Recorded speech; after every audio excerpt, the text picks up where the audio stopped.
Praise the lord dear family. अभी रात के 10:50 हुए हैं और हम पढ़ रहे हैं भजन संहिता 46 उसका 1 वचन। लिखा है, परमेश्वर हमारा शरणस्थान और बल है, संकट में अति सहज से मिलने वाला सहायक।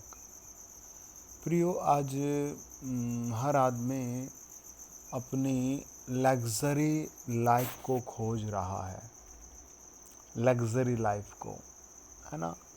और उस लग्जरी लाइफ के लिए उसे कुछ भी करना पड़े, किसी हद तक भी जाना पड़े, उसी हद तक जा रहा है, उसी हद तक।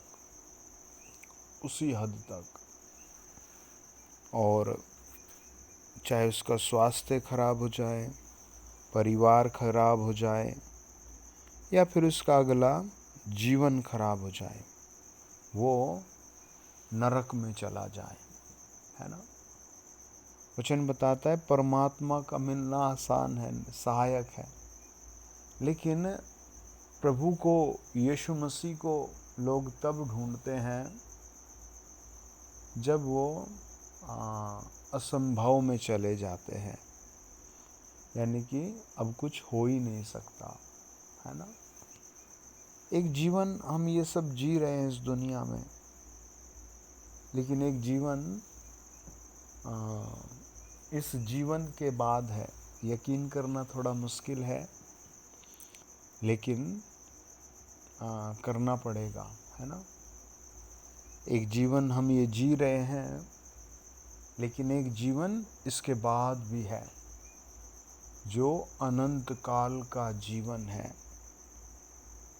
और वो तब तक नहीं मिलेगा जब तक आप यीशु मसीह को, हम लोग परमात्मा को, पवित्र प्रभु को नहीं खोजेंगे, है ना।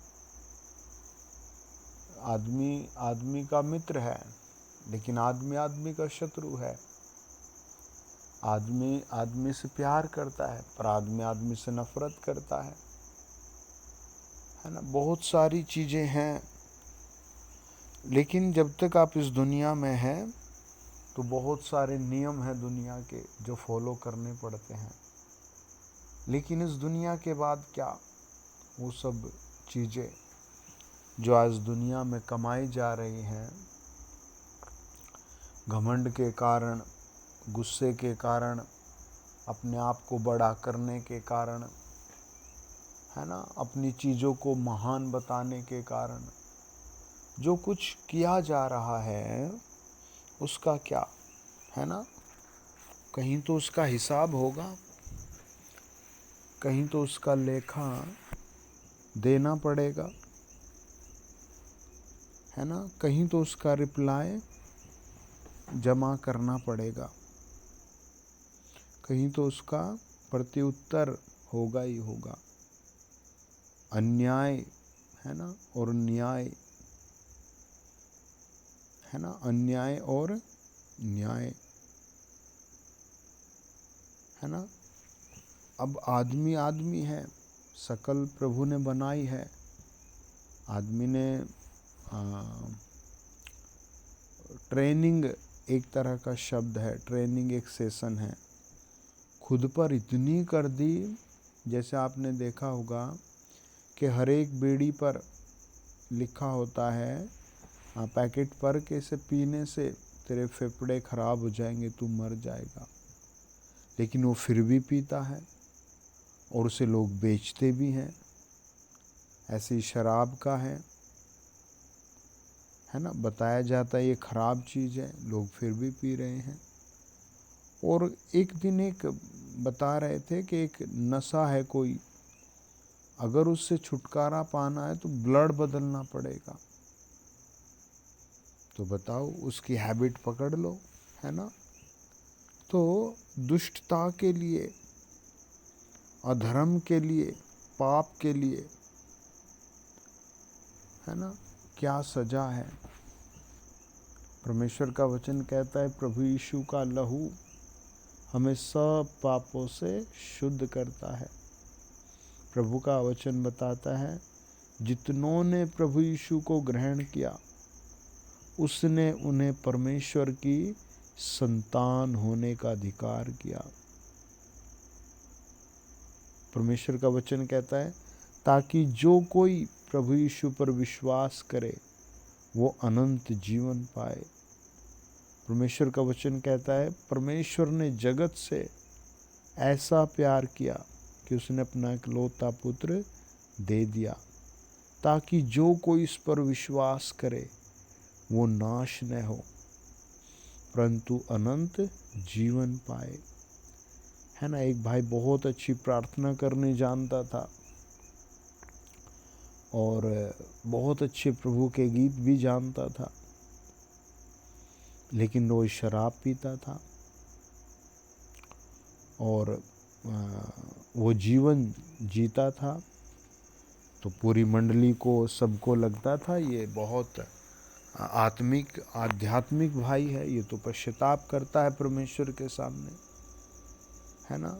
लेकिन परमेश्वर की लाठी में आवाज़ है ना, उसके काम करने के तरीके अलग अलग हैं। और एक दिन वो पकड़ा गया और बहुत बुरी दशा में गया, भुगतना पड़ा उसे। तो ऐसा होगा और ऐसा हो रहा है। लेकिन अगर इन सब से छुटकारा पाना है, अनंत काल के स्वर्ग में जाना है, तो परमेश्वर से मिलना पड़ेगा, प्रभु से कहना पड़ेगा, छोटा बनना पड़ेगा। वचन बताता है परमेश्वर क्या कहता है, परमेश्वर हमारा शरणस्थान और बल है, संकट में अति सहज से मिलने वाला सहायक है। आराम से मिल जाता है प्रभु, लेकिन प्रभु से मिलने के लिए सच्चे पश्चाताप की ज़रूरत है। आपने देखा होगा एक चीज़ होती है डुप्लीकेट, एक ओरिजिनल बोलते हैं, है ना। आज मार्केट में एक सामान आता है, उससे 3 दिन बाद या 2 दिन बाद या 1 दिन बाद सेम हूबहू वही सामान आ जाता है और वो भी बिकता है, वो भी बिकता है ना। लेकिन परमेश्वर के राज्य में ऐसा नहीं हो सकता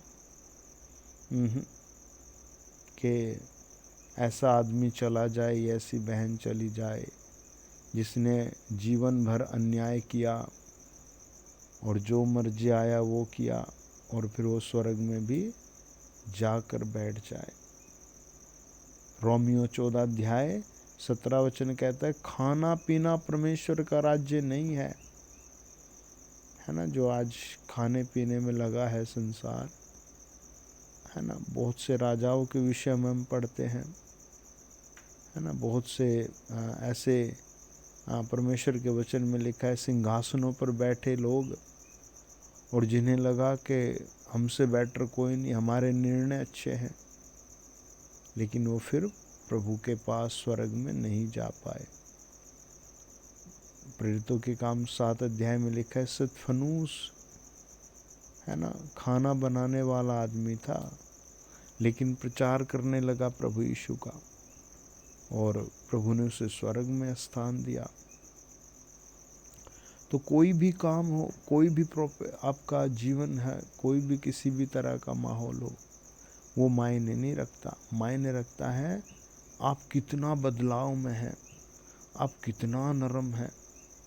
कहीं ऐसा तो नहीं कि बाइबल आपके हाथ में है और मुंह में गालियां हैं और दूसरे हाथ से किसी का गिरेबान पकड़ रहे हैं, है ना। तो आदमी को धोखा दे सकता है, बता सकता है 10 बार 20 बार, लेकिन परमेश्वर के सामने 1 टाइम में जजमेंट है। एक समय में ही प्रभु बताता है ये क्या है, कौन है।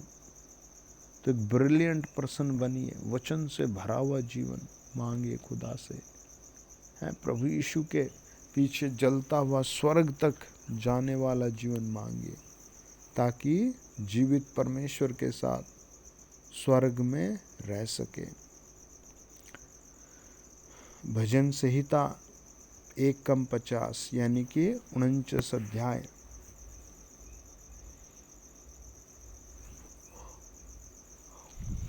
लिखा है,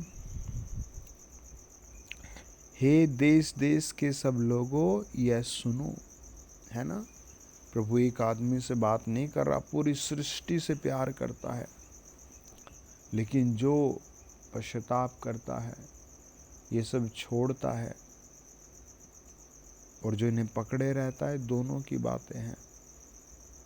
लिखा है, हे देश देश के सब लोगों यह सुनो, हे संसार के सब निवासियों कान लगाओ। है ना, परमेश्वर की आवाज़ सुनने के लिए समय देना पड़ेगा। प्रभु अपने वचन पर आशीष दे। आइए प्रार्थना करें। प्रभु जी, हम आपके चरणों में प्रार्थना करते हैं, उन सब लोगों पर आशीष दो जिनको बेबी ब्लेसिंग चाहिए। उन सब को आशीष दो जो चंगा होना चाहते हैं। उन सब को आशीष दो जिनके घरों में कलेश है, शांति छा जाए। हमारे जीवित सच्चे प्रभु यीशु के नाम में आमीन, आमीन, आमीन, आमीन, आमीन।